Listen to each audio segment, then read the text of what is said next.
Assalamualaikum warahmatullahi wabarakatuh.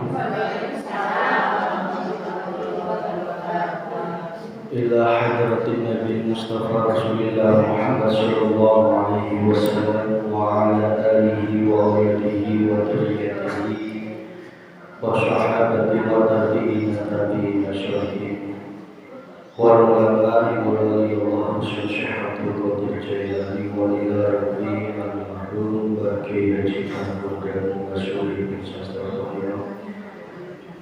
wa ila rabbi al-mahrum bapak ustaz Muhammad Sultan Muhammad wa ila rabbi jami'al kubur minal muslimina wal muslimat wal mu'minina wal mu'minat khususan fi Korea Dusun Sinar Desa Allahumma ighfir lahum warhamhum wa'afihi wa'afihim. Al-Fatihah. A'udzu billahi minasy syaithanir rajim. Bismillahirrahmanirrahim. Alhamdulillahi rabbil alamin arrahmanir rahim maliki yaumiddin. Wa iyyaka nasta'in ihdinas siratal mustaqim siratal ladzina an'amta 'alaihim ghairil maghdubi 'alaihim waladdallin. Bismillahirrahmanirrahim. Alhamdulillahi rabbil alamin. Alhamdulillahi ala ni'matil iman. Alhamdulillahi ala ni'matil islam. Asyhadu an la ilaha illallah wa asyhadu anna Muhammadar Rasulullah. Allahumma shalli ala sayyidina Muhammad wa ala ali sayyidina Muhammad sallallahu alaihi wasallam. Yang dimuliakan Allah, ibu-ibu jemaah pengajian Selasa sore.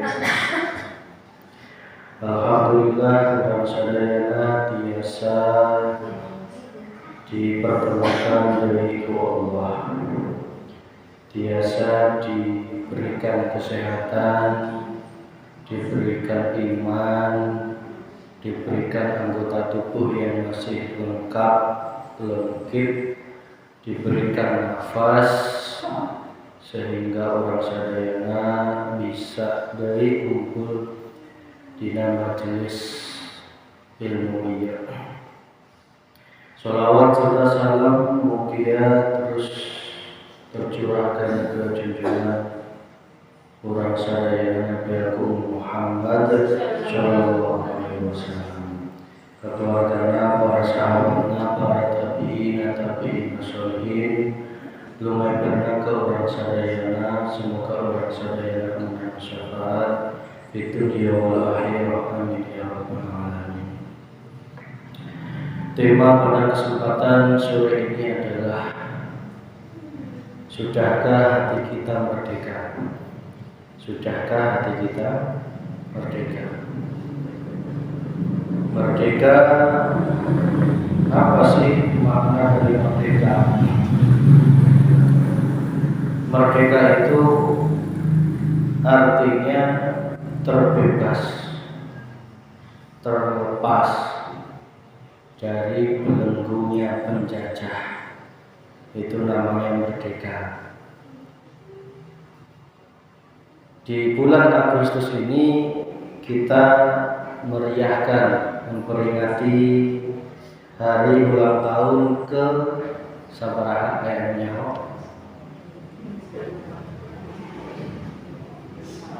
Ayahnya ke seberapa ulang tahun?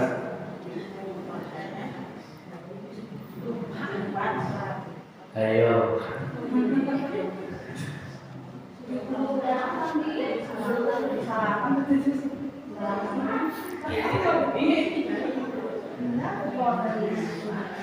Keseberapa ibu-ibu? Ya. Jangan-jangan ibu-ibu cari umur nasi seberapa, umur sorangan. Nyaho umur sorangan nyaho. Lamun tak tanya anjok piraha umurna nyaho. Anjok iraha umurna nyaho. Indonesia memperingati kemerdekaannya yang ke-78.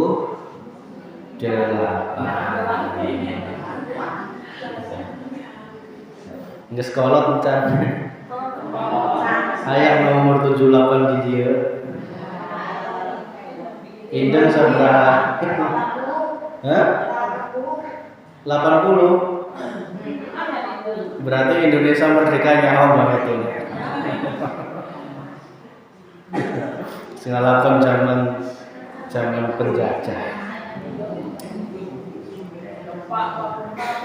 Indonesia berjuang hampir 300 tahun dijajah oleh Belanda. Perjuangannya tidak mudah. Perjuangannya tidak hasil leyeh-leyeh. Tetapi perjuangannya itu nyawa pertaruhannya. Ayah, bapak, kakek neneknya jadi pejuang pada itu ayah. Tentunya Pak. Ayah menjadi tentara non-orang. Veteran ayah. Dan jom ditanyakan Pak, pada itu si perjuangan aku Pak. Sungguh berat untuk memperjuangkan kemerdekaan secara lahiriah, secara zahir, secara kebangsaan. Indonesia merdeka itu tidak mudah. Hampir beratus tahun, dan sekarang udah 78 tahun. Kudu nama Indonesia harus dewasa.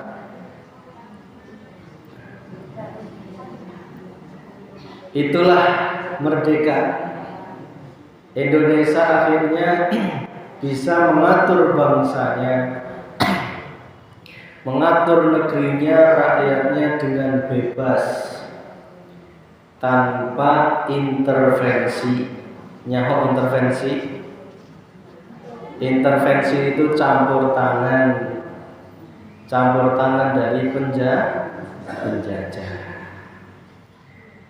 Pertanyaan besarnya, kalau Indonesia itu hari ulang tahun kemerdekaannya itu 17 Agustus tahun 45.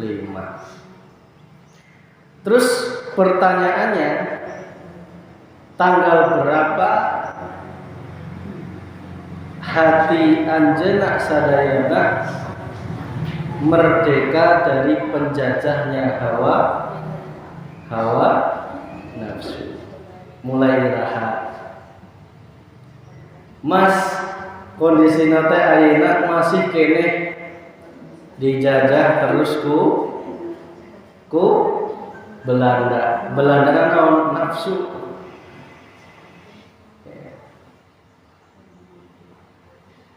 Maka perlu perjuangan, perlu tentara-tentaranya Allah untuk membebaskan rohaniah kita dari belenggunya penjajahnya hawa nafsu.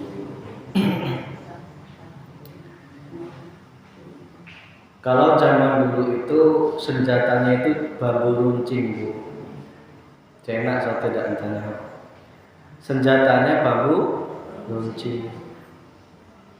Lantas apa senjatanya rohaniah kita untuk melawan, mengusir penjajahnya kita, roh kita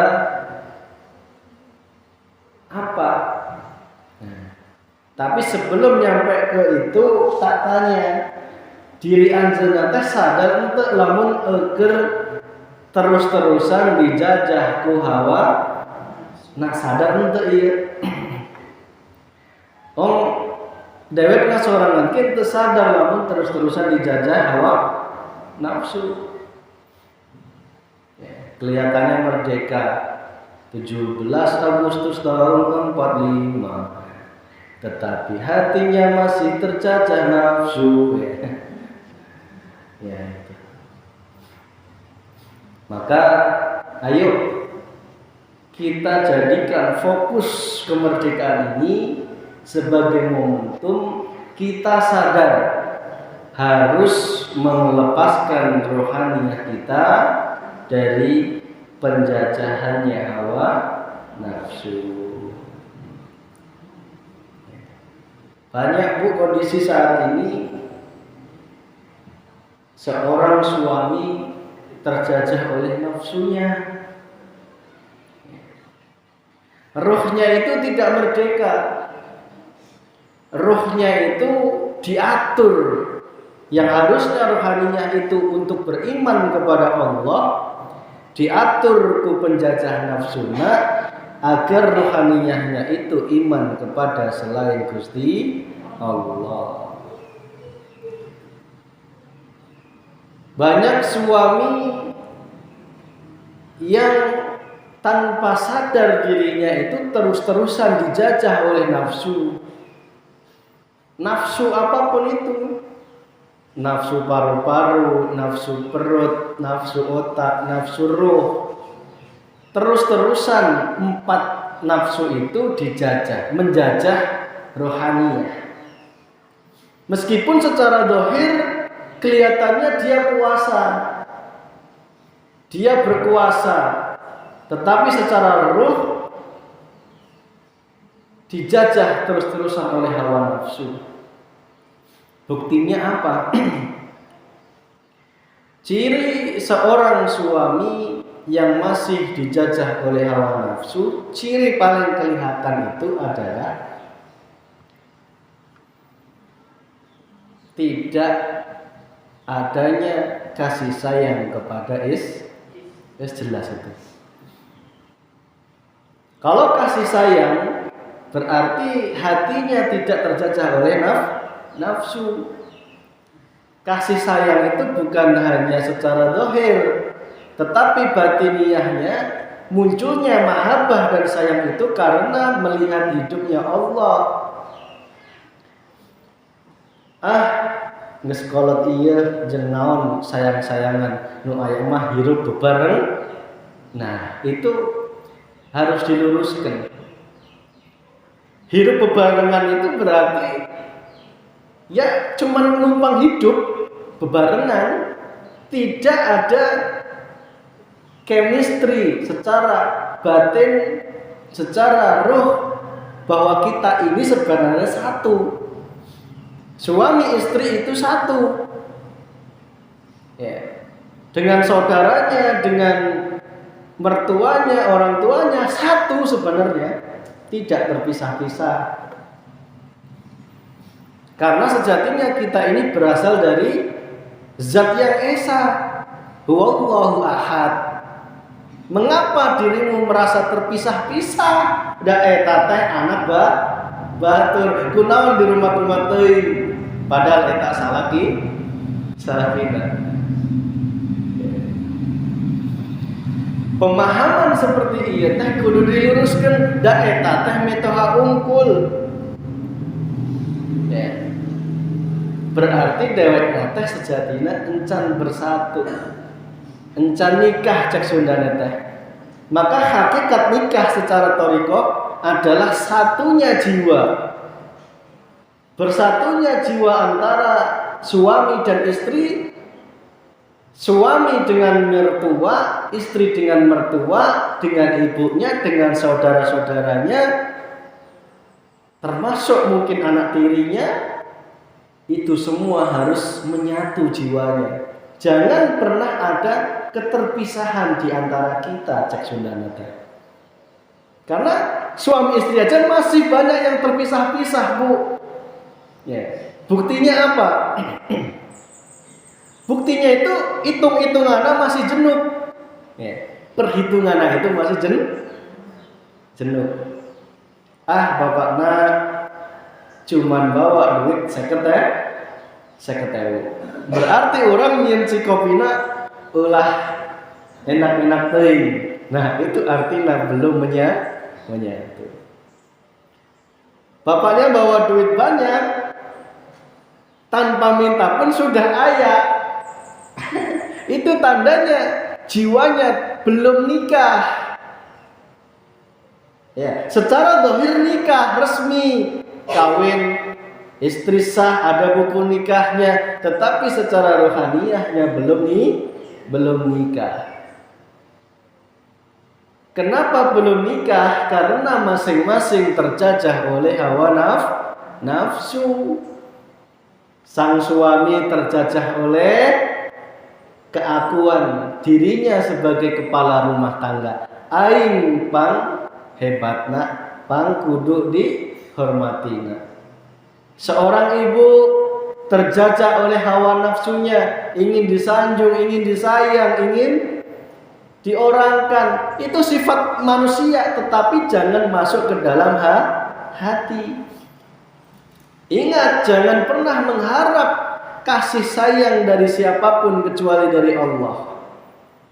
Karena ketika engkau mengharap kepada makhluk, pasti ujung-ujungnya adalah sebuah penyesalan. Tak kasih rumus, Bu. Di dalam rumus kehidupan, ketika engkau menyenangi sesuatu, engkau harus sadar engkau akan kehilangan sesuatu. Ketika engkau menyenangi sesuatu, engkau harus sadar saat itu juga bahkan suatu saat nanti engkau akan kehilangan sesuatu yang kau senangi itu. Itu sudah rumus. Karena Allah itu menciptakan dunia ini tempat kesusahan. Allah menciptakan dunia kehidupan ini tempat kesusahan. Erek madang we susah, kudu gawe. Gitu ya. Erek gawe ke susah, kudu neangan pegawean. Erek neangan duit ke kudu gawe. Susah, Bu. Erek beli baju kudu butuh duit. Erek ibadah ya kudu pakai duit. Da pak ibadahnya kudu pakai baju. Sedekah kudu pakai uang atau barang. Kehajian dan sebagainya. Mengapa dunia ini dijadikan Allah kesusahan? Agar kita itu sadar, jangan mencintai sesuatu yang membuat dirimu susah. Apa itu dunia? Mas, berarti nggak usah kerja? Enggak gitu. Mempengo kerjamu, carilah uang yang banyak, tetapi sadari, jangan engkau tempatkan dunia itu dalam hatimu.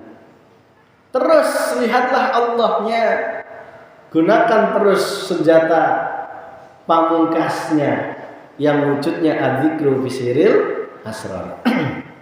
Ayo kita kaji bareng-bareng. Ketika seseorang hatinya terjajah oleh syahwat dunia, kesenangan dunia, contoh dirimu sebagai kepala rumah tangga menyenangi jabatan rumah tangga, kepala rumah tangga, seneng, bangga. Ingat, dengan kebanggaanmu itu justru akan menyiksa.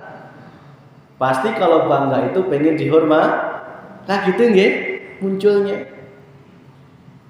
Pasti akan mengalami siksaan. Maka lepaskan itu. Sifat sukamu terhadap keduniaan itu dilepas. Kalau engkau sebagai kepala rumah tangga, kepala RW, kepala desa, kepala presiden, lepaskan di dalam hati kita pengakuan bahwa jabatan ini adalah milik kita, agar diri kita tidak mencintainya. Ketika Allah melepas kapanpun, mengambil kapanpun jabatan itu, ya kita tidak akan tidak akan sakit, tidak akan sedih, tidak akan nelangsa, tidak akan merasa terinjak-injak. Lah gitu nih, Bu. Maka itulah rumus kehidupan. Contoh, Ketika engkau mencintai uang, menyenangi uang di dalam hatimu, maka engkau akan terjajah oleh yang namanya uang. Siap-siap ketika engkau mulai mencintai uang, engkau harus sadar suatu saat nanti engkau pasti akan kehilangan uang. Pasti itu. Oh, nggak mungkin uang itu dibawa sampai ke akhir kecuali yang dibelanjakan di jalan Allah Subhanahu wa ta'ala. Engkau mencintai anak, mencintai istri, dak ayak titi wancine, semua itu diambil dari Gusti Allah. Maka yang ada itu kita biasa-biasa saja.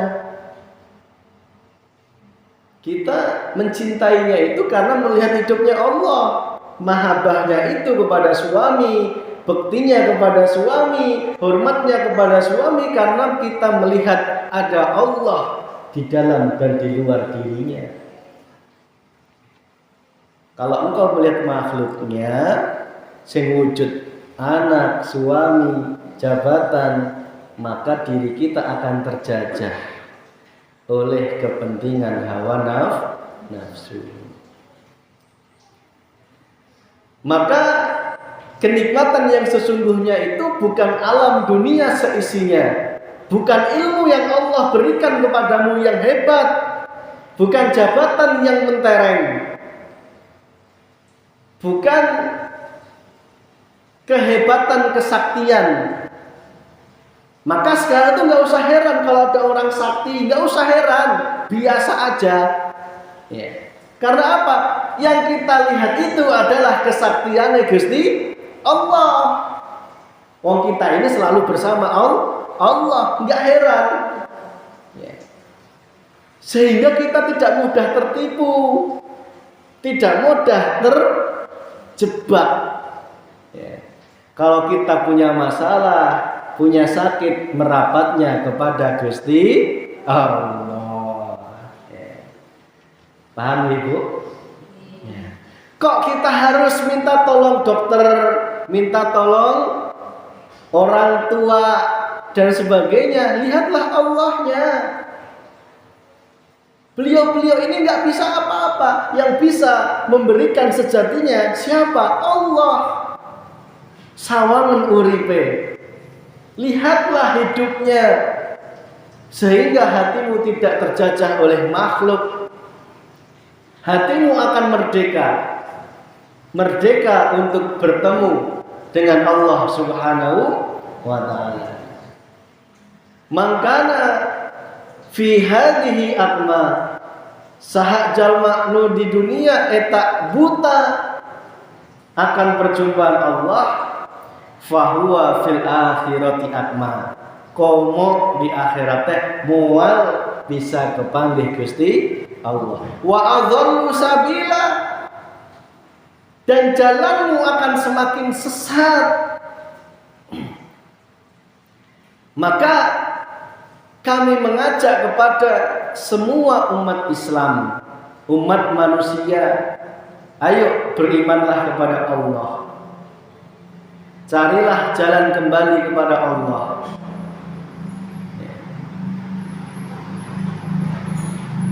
Maka apa jalan kembali kepada Allah?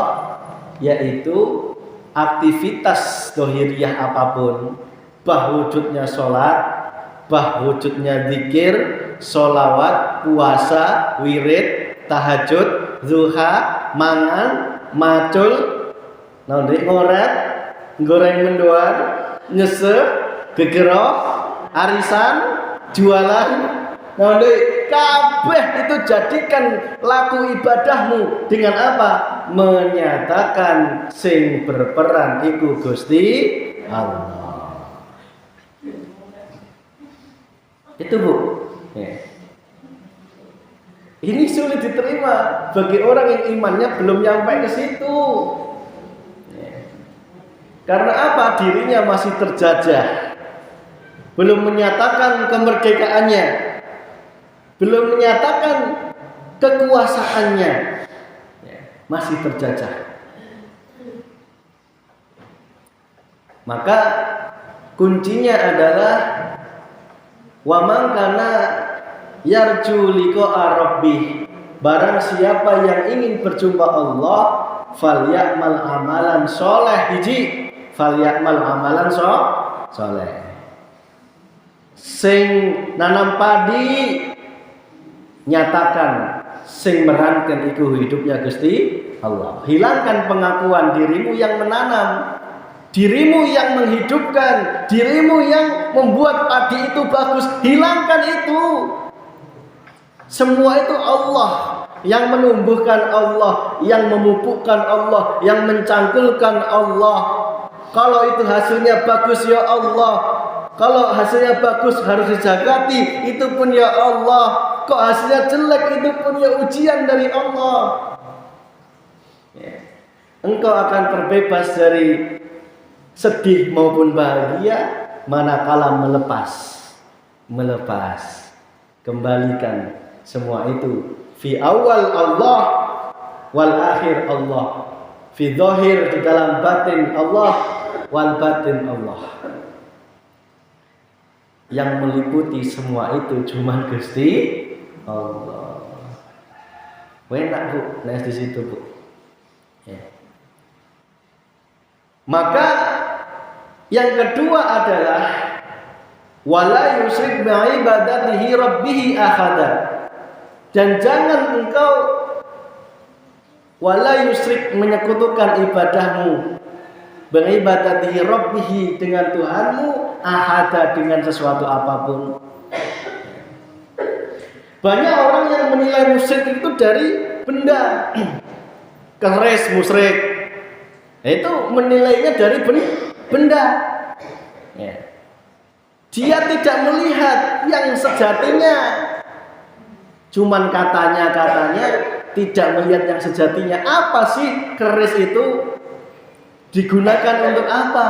Kalau keris itu digunakan sebagai lambang, keris itu adalah ada kerisnya, ada penutupnya, lambang bahwa hidup manusia itu ada zahir dan batin. Yang mana keris itu harus disucikan, harus dibersihkan setiap saat. Itulah lambang diri kita. Ruhaniyahnya dan zahiriyahnya harus dibersihkan. Dari apa? Dari kepentingan syahwatud dunia. Ketika kita menggunakan keris itu menyatakan ada kekuatan, ada kemampuan, ada kehebatan selain Allah, disitulah letaknya. Jadi letak musyriknya itu bukan di bendanya, tetapi di dalam hatinya, keyakinan nanya. Paham Ibu? Ya. Maka para wali itu hanya satu yang menggunakan keris, yaitu Sunan Kalijaga. Kenapa? Beliau itu satu-satunya wali yang secara pakaian masih menggunakan pakaian adat, masih menggunakan belangkon, menggunakan keris. Ingin mendakwahkan, mengajarkan bahwa yang namanya Islam itu adalah yang penting, lebih penting, tidak hanya zahiriyah tetapi juga batiniyah. Dirimu sebagai Jawa, hidupkan Jawamu, jangan engkau lupakan. Ya. Karena budaya Jawa itu, budaya Sunda itu, tidak semua budaya itu bertentangan dengan ajaran Allah. Tidak. Ya. Tergantung budaya yang bagaimana. Ya. Jangan engkau pukul rata budaya itu sesuatu yang negatif, budaya itu sesuatu yang musyrik. Tidak semuanya. Letak kemusyrikan itu ada di dalam hati. Jangankan budaya, dirimu makan aja kalau tidak nyawang Allahnya itu sudah terhukumi musyrik. Ya. Cek Gus Dur teh. Apa? Yang lagunya itu loh. Kafire dewe ra digateke gitu ya. Mula uripe. Nah itu. Gampang ngafirke marang liyane.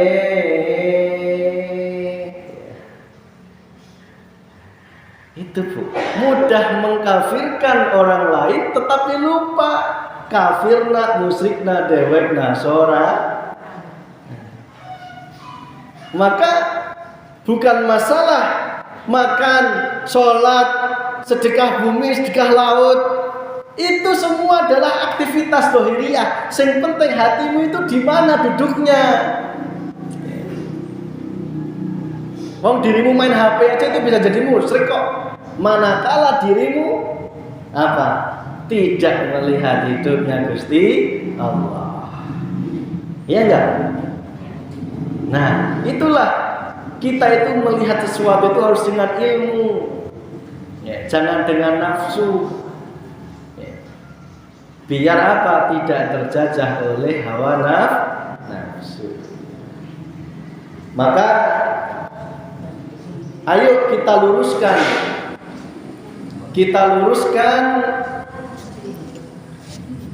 niat ibadah kita apapun itu wujud aktivitasnya, bah sholat, bah puasa, bah tahajud maupun aktivitas dohiriyah lainnya. Ayo kita luruskan niat kita hanya untuk Allah Subhanahu wa ta'ala. Ya. Tuh, jamnya kemana?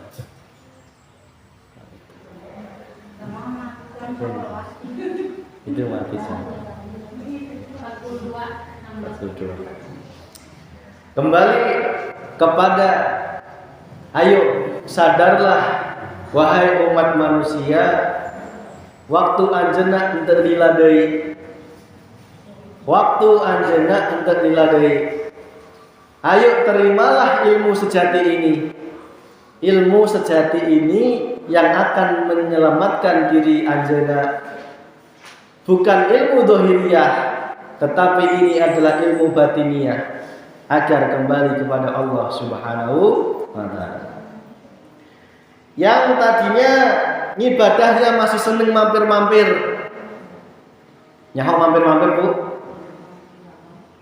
Ngomong nak ngibadahnya erek ku Allah. Ngibadahnya itu hanya untuk Allah. Ngomong nak urang teh erek ke Solo. Tetapi di Majenang mampir dangdutan, mampir ke pasar, iraha anjok nak ke Solo nak. Paham maksud saya? Ingat wa ma khalaqtul jinna wal insa illa liya'budun.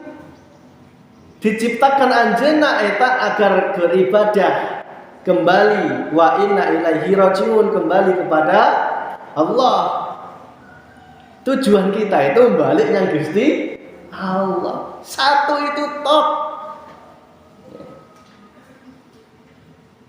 Kalau kita ibadahnya masih ada kepentingan-kepentingan selain Allah, itu namanya mampir-mampir Bu. Ya. Tahajudnya masih karena ingin dagangannya laris, berarti mampir dangdutan gitu. Ya. Sholatnya masih karena ingin dipuji lan dipuji, itu berarti masih mampir-mampir. Mampir itu nggak masalah kalau cuman sebentar, tapi nek kesuwen itu bukan mampir. Paham ya? Maka tak tawarkan satu solusi. Nek numpak becak itu kemungkinan mampir-mampir, naik motor kemungkinan mampir-mampir, sing ora mampir-mampir itu naik pesawat. Nek pesawat itu nggak bisa mampir Bu. Just langsung sampai. Syaratnya siji, ojo tolah-toleh selain Gusti. berat. Yang kalau naik motor tuh bisa mampir dangdutan, ya. Apalagi ke Benggolo ya Bu ya. Bisa mampir dulu makan di sambal tolenjeng lah gitu nggih. Bisa mampir di Warjem, ya. Gondorukem. Tetapi naik pesawat orang bisa. Harus mampir di mana? Di udara itu tidak ada warung kopi, tidak ada warung dangdutan. Yang ada langsung dirimu ketemu Gusti Allah. Apa pesawat itu? Yaitu azikru bisiril asror. Aktivitas apapun sawangan Allah, sing merengut Allah. Ya, suaminya marah, itu pun sing marahkan Gusti Allah. Sholawatan pun sholawatanmu itu karena disolawatkan Gusti Allah. Berarti tidak ada selain Gusti Allah. Itu letaknya di situ. Maka sing mampir-mampir, ayo tak tawari naik pesawat nyaman, penak, tereh anjok, cuman harganya lebih mahal. Apa? Meninggalkan kesenangan dunia. Ayo, sapa sing ora enak Bu? Aku kan ulama, harusnya itu aku diundang sana sini, dicium tangan sini sana sini, diamplopi ongkoh. Itu namanya mampir-mampir Bu. Ya. Harus ditinggalkan itu Bos. Ya. Tinggalkan kepentingan selain Allah itu. Syaratnya mahal memang, berat. Engkau pasti akan diuji. Karena apa? Di atas angin udara itu, udaranya lebih kencang daripada yang di bawah. Iya enggak? Itu ujiannya lebih besar. Dulu saya nggak pernah diuji seperti ini. Sekarang kok diuji seperti ini. Itu Allah sayang kepadamu. Tandanya dirimu sudah mulai naik. Pesawatnya sudah mulai naik. Nek belum diuji berarti pesawatmu itu masih di bandara.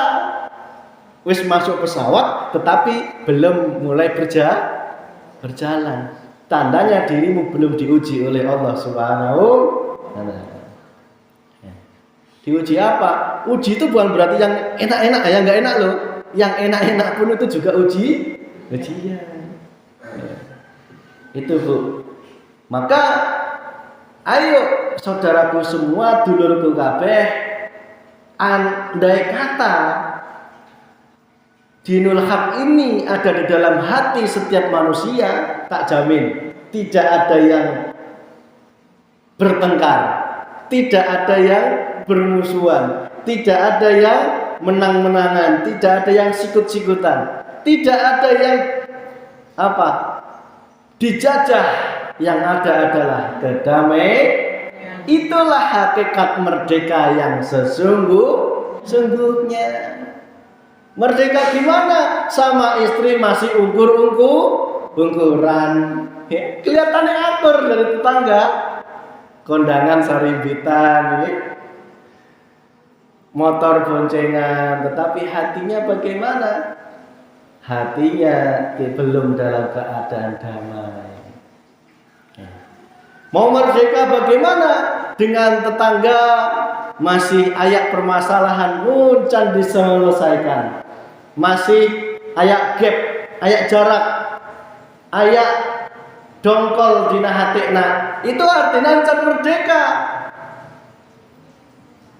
Di dalam kehidupan bersosial aja kita masih banyak kelemahan-kelemahan. Itu tandanya kita belum merdeka. Sing paling kelihatan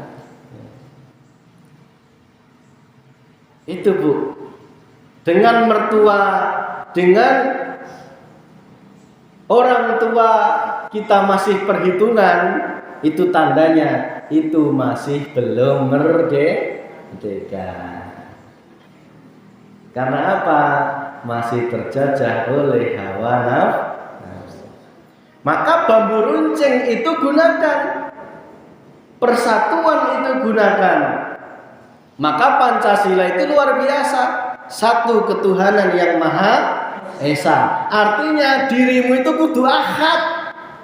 Balik yang ahad, kembalilah kepada ahad. Artinya apa? Engkau harus makrifat kepada Gusti Allah. Kuncinya itu. Ketuhanan yang Maha Esa itu dirimu harus makrifat. Dirimu harus mengesahkan apapun di alam semesta ini. Sembahlah Dia Tuhan yang Esa. Jangan ada Tuhan yang wujud duit, Tuhan yang wujud jabatan, Tuhan yang wujud istri, anak, dan lain sebagainya. Itu semua Tuhan-Tuhan yang palsu. Jika dirimu sudah memegang ketuhanan yang Maha Esa, artinya dirimu sudah makrifat kepada Gusti Allah. Itu kunci yang kedua. Baru terwujudlah apa yang kedua? Satu, ketuhanan yang Maha Esa. Dua, kemanusiaan yang adil dan beradab. Gak mungkin kemanusiaan itu bakal adil dan beradab manakala manusianya belum makrifat Gusti. Gak mungkin adil. Pemimpin gak mungkin adil manakala dirinya masih merasa aku yang memimpin, bukan Allah yang memimpin. Nah gitu kan? Ya enggak? Sing dipimpin masih merasa dirinya diinjek-injek oleh pemimpinnya. Bagaimana seorang pemimpin akan adil manakala di dalam dirinya tidak ada nilai-nilai ketuhanan, tidak ada nilai-nilai kasih sayang, tidak ada nilai-nilai Rahman Rahim, tidak ada nilai-nilai memuliakan masyarakatnya, umatnya. Maka kemanusiaan yang adil dan beradab tidak akan terwujud kalau belum manusianya makrifat kepada Gusti Allah. Kalau belum adil, belum beradab, tidak mungkin terwujud persatuan Indonesia. Yang ada adalah terpecah-pecah. Yang ada adalah saling sikut, saling menjatuhkan, saling menjelekkan.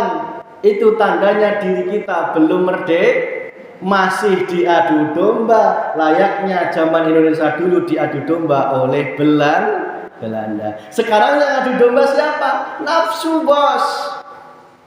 Nafsu. Dirinya nggak terima aku dijelekkan, serang balik. Nggak terima buat tindakan yang lain lagi, menyerang balik. Kapan rampungnya? Kembalilah kepada Allah, selesaikan semuanya dengan baik. Jangan saling membalas, jangan saling merasa terdolimi. Ingatlah, semua itu sing sejatinya merankan cuma Gusti Allah. Yang keempat apa?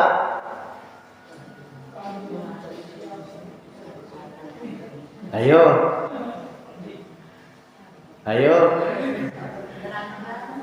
Kerakyatan yang dipimpin oleh hikmat kebijaksanaan dalam permusyawaratan kerakyatan yang dipimpin oleh hikmat. Ketika dirimu sudah bersatu, kita itu tadi loh, kita itu sejatinya nggak berpisah-pisah, Bu. Ruh, zahir, batin, semua kita ini satu. Kita ini dari darah yang satu, Nabi Adam alaihis salam. Kenapa merasa terpisah-pisah? Saya itu saudara jenengan loh, jenengan saudara saya. Tidak ada perpecahan di antara kita. Kalau semua orang sadar ke sini, tak jamin tidak ada yang namanya saling menjatuh. Nah gitu nggih? Yang ada saling cinta, saling kasih sayang, saling menolong, saling apa? Melempar senyuman yang manis. Itulah kerakyatan yang dipimpin oleh hikmat kebijaksanaan dalam permusyawaratan perwakilan. Kalau dalam rumah tangga itu ciri suami yang baik, yang makrifat kepada Allah, pasti selalu musyawarah. Tidak main umaha cek a. Itu ciri gampang itu. Suami yang makrifat Allah pasti dirinya permusyawaratan perwakilan. Dirinya selalu mengajak istrinya musyawarah. Dirinya selalu mengikutsertakan istrinya, anggota keluarganya untuk membuat suatu keputusan.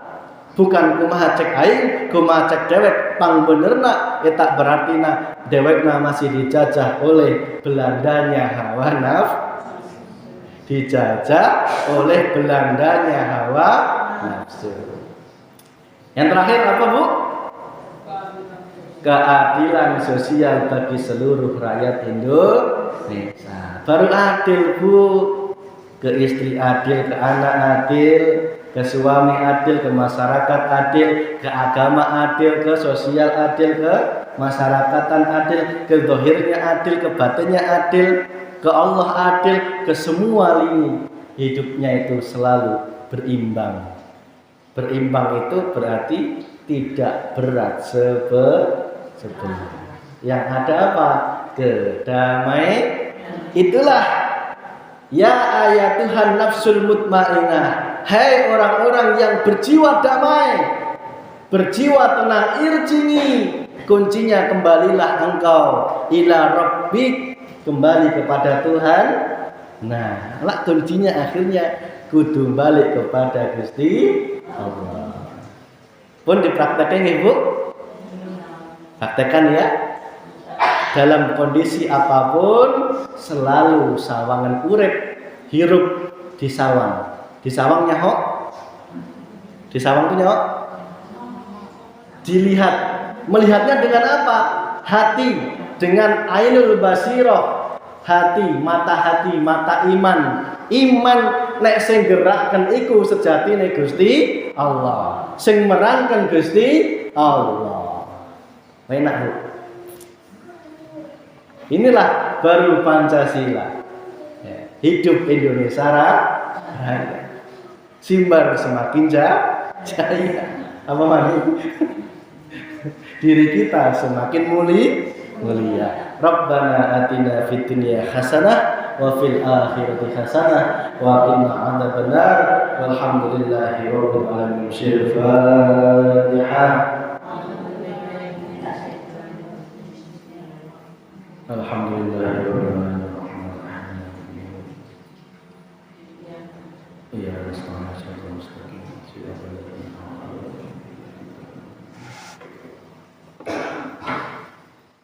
Ibu-ibu kenal Iwan? Iwan yang biasanya itu adalah manusia paling merdeka. Ya. Kita itu kalah merdekanya dengan Iwan. Dia terbebas dari dendam. Dia terbebas dari benci, terbebas dari siksaan-siksaan hati, merasa ingin disayangi, ingin dihormati, ingin diwakkan. Dikasih sego sekepel, alhamdulillah dewek nate mual protes. Dikasih sambal unggul, minta protes. Dikasih naon wae minta protes. Bahkan minta dibereke juga minta protes. Jadi kita itu harus belajar dari Iwan agar diri kita lebih merdeka. Tapi jangan menjadi seperti Iwan. Jalurnya masing-masing. Nek Iwan makrifat kepada Allah melalui jalur yang khusus, diri panjenengan harus menggunakan jalur wasilun. Jalur yang harus berusaha. Jalur yang harus mengusahakan dalam kehidupan ini selalu berjumpa terhadap Gusti Allah. Jadi Iwan itu adalah guru paling berharga untuk diri kita. Gitu nggih, Bu? Ya. Diakui enggak itu? Diakui ya? Diakui nggih? Bener enggak? Diri jenengan masih aya dendam? Masih. Iwan ente. Masih aya marah? Masih. Iwan ente. Masih aya ngrasane jalma? Masih. Iwan ente. Masih aya pelit? Masih. Iwan ente. Manusia biasa. Nah, itulah Bu. Ya. Tapi jadi kabeh itu hak prerogatifnya Gusti Allah. Sing penting kita terus berjalan. Makanya sing tadi naik becak, naik sepeda, parkir, naiklah pesawat. Gunakan adzikru bisiril asal sawangan uripe. Apapun itu bahagia di dunia dan akhirat. Amin ya rabbal alamin. Mangga bisi aya pengumuman ibu. Ibu sore ayeuna dapat 103.000. Jadi sisa saldo orang jadi 520. Alhamdulillah. Amin. Barakallah. Demikian, marilah kita akhiri majelis ini dengan bacaan hamdalah bersama-sama. Alhamdulillahirabbil alamin. Demikian akhir kalam billahi. Wassalamualaikum warahmatullahi wabarakatuh.